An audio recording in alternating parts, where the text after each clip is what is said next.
Okay, now check this out. So when you see something wrapped in this kind of plastic bags in Kenya, you just know that this is vintage. We're going to unwrap some very old newspapers.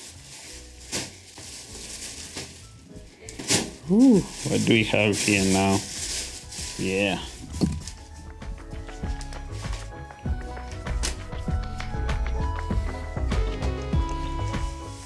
Ooh, guess who this is? Somewhere in here. Okay, maybe we can read the captions. It says that top KCSE examination student Dickenns Omanga is congratulated by relatives and so on, blah blah blah. This is what I looked like 15 years ago. Next, here we have Daily Nation, Nairobi, Friday, March 2nd, 2007. Here I am. This is what I looked like in 2007. It says here top boy, and you can see the rest of the top students. Karo was the best girl. We have Larimburu here was the second boy. We have Tilen Peters, Sokwala. We have Parit Patel. We have Winston Wangwe. It's interesting, most of these guys are now great people in the society. What do we have here? Once more, the same photo that was on the Friday paper is here on the Thursday paper. And you can see the list of names. Omanga, Dickenns, Omosa, 87.15928, rank 1. And here's the Swahili paper, Taifa Leo. As you can see, same photo. When was this? Again, Friday 2nd, 2007.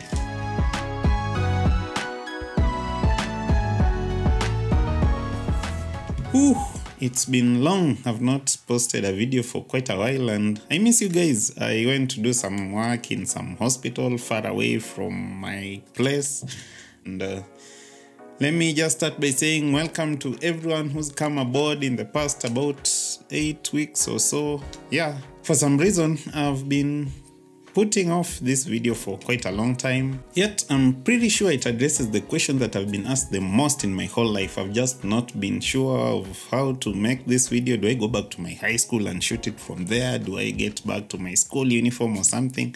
At the end of the day, I figured that this is just a story. I could even just sit over here and tell it. Let it go on record once and for all. So I'm gonna tell the story here and now, how I became Kenyawan. I guess the main motivation to make this video is in these recent times, there has been a journalist from a top media house over here in Kenya that just contacted me asking for an interview to just find out how life has been ever since.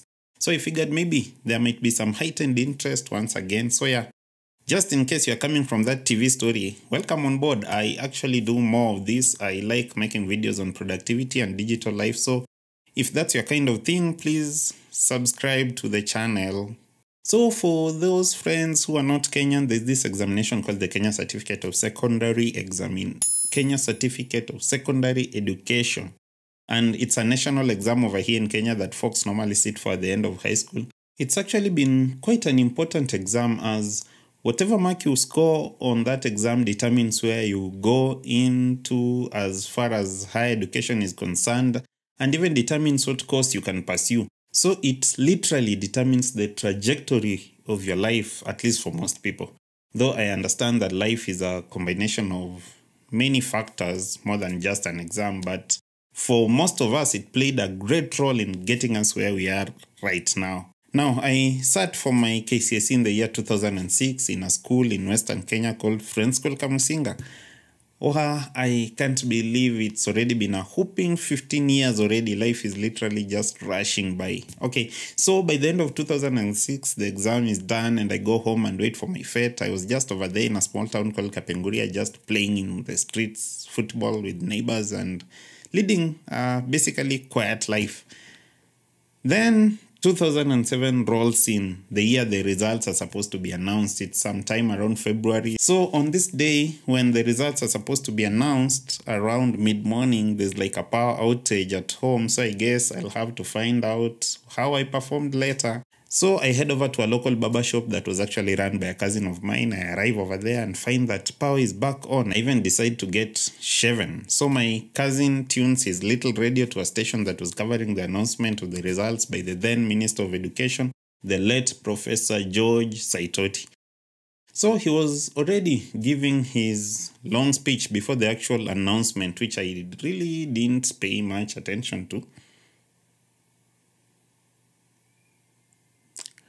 Then suddenly he goes like, these are the best performing students in the whole country. At position 1, the best student is Omanga, Dickenns Omanga. My reaction was actually not what you might imagine. I actually didn't even like scream or go crazy in joy or something. I remember my cousin also going like, we know you are usually bright, but for this, I guess just go confirm the whole issue at home. So I decide to go and find out more from the TV at home, and when I switch it on, I'm hit with the headline, Dickenns Omanga beats them all. Oh. And that's how everything suddenly changed. In no time, all sorts of people were flocking into my home. It was all fanfare. I get shipped off to high school to find everyone waiting for me. The press is at home, at school, interviews everywhere. Happens that at that time, my dad had actually gone down with malaria and was admitted in a hospital in Kitale. The press even followed up to the hospital, and the story goes on and on. So yeah, lots and lots happened. But for today, let me try to answer this big question. How exactly did I manage to be the best student in the country? Literally beating like 500,000 students who sat for the 2006 KCSE. Okay, first, please leave a like on this video and comment down below if you'd like me to do another video on how life has been all the way since then till now. Anyway, for this video, the simple answer is it was a combination of very many things.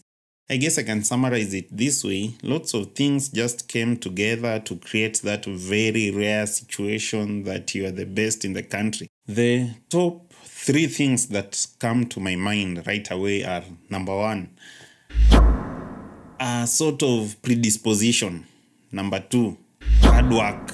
And number 3, some sort of luck. Let me explain. Just 2 days ago, I was defending my master's thesis about this deformity in children called clubfoot. And I was trying to explain to people that clubfoot arises from a combination of genetic and environmental factors. Like, how do you explain why it occurs like twice as much in boys than in girls? There must be some sort of genetic predisposition in boys or protection in girls. And how do you explain the fact that 80% of children born with clubfoot are born in middle and low-income countries? Maybe some environmental factors, you know. Oh, sorry, I'm starting to get medical, but I guess you get the point. So by predisposition, I mean that somehow God might have wired my brain in a way that responds better to academic stimuli than maybe other things. I hope that's actually a thing.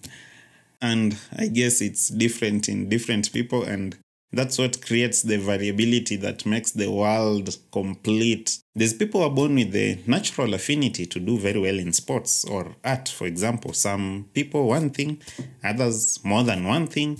I guess it's just a complex thing. In high school, for example, I actually even played rugby. I wasn't really too good in it. Like, I didn't even really make it to the school team that would go for national competitions. But I believe that it just kind of helped to clear up my brain, sharpen it in a way that positively translated to academic performance. So like, I went to just a normal primary school in West Pokot district at the time.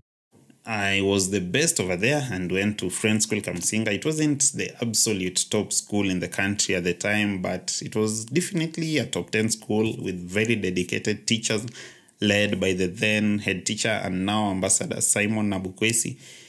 It was quite a good learning environment with not too much but everything necessary to do well in your academics. I never really needed to read that much. I guess that is where my personal makeup, as it were, comes in. I wasn't actually a bookworm as one may think. In high school, I actually wasn't like the best student in the school. all the time. It was a very competitive academic environment, and in as much as I was always among the top 3 students, I remember I was actually the best only twice in my 4 years in high school. But what I think might have contributed more to my performance in the national exam was the fact that I was quite well balanced, very well rounded. Like some friends who were very good in one subject and a bit weaker in another subject, but I was pretty much level in all subjects. In fact, sometimes I would just sit there in class wondering what to read, because I wouldn't come up with an area that I think that I need to really work on anyway. Just a fun fact. Actually, Kiswahili was my best subject, but not to mean that I was just this bright boy waiting to be Kenya 1. Actually, I put in quite a bit of work. All those early morning studies every day from 5 a.m. were not for nothing. And in that school, we were really taught. Teachers would actually come in from 5 a.m. in the morning to even 9 p.m. at night. And I actually tracked all my progress all through from the first year to the end. And I had recorded somewhere every single mark I got in every single cut for the 4 years. So by the end of it, just looking at the trend, I could really just sort of predict what I might likely score in my KCSE. Interestingly, it ever crossed my mind just once that maybe I would want to be the best in the country, but that was not actually even my target. My target was to get a plain A in all the 8 subjects that I was going to sit for, and they were English, Kiswahili, mathematics, biology, chemistry, physics, geography, and history. My target was to score a mean of 85%, and guess what? I actually ended up scoring 87.15928. That was actually 2 points higher than my target. So, what about the luck part? Yeah, I believe that there's some part it plays. The lesson here is after you've put in all you can put in, I think there's a certain part that you just have to leave for God. For instance, I really can't explain what mark it is exactly that made me number 1 in the country and not number 2. For all I know, those differences were really minuscule. See, my mean score was 87.15928, and yet the second best student, my friend Larry Mburu, who is also currently a doctor, scored 87.00671. You see, the difference is probably just 1 mark. And considering some subjects like inshas and compositions were actually marked by humans, he could have as well been the first. So I guess just pray that it goes well with you after you've done all that you can do. There is much more I could talk about, but let's see. If this video hits 1,000 likes, I'll make another one like this one. Meanwhile, congratulations to all the students who have done well in the recently announced KCSE results. I hope you make the best choices in life, and let not your success be for nothing. Grasp all the opportunity that may come your way. And for those who want to be doctors, welcome to the club. And to those who've not done as well as they might have wished, life is also full of opportunities for you. Life has never been just for the A students. There's enough for everyone. Rise up and find out how best you can make use of your unique abilities for the good of yourself and for society. Well done, everyone. So that's it for me for today. See you guys in the next one, and as always, no pressure.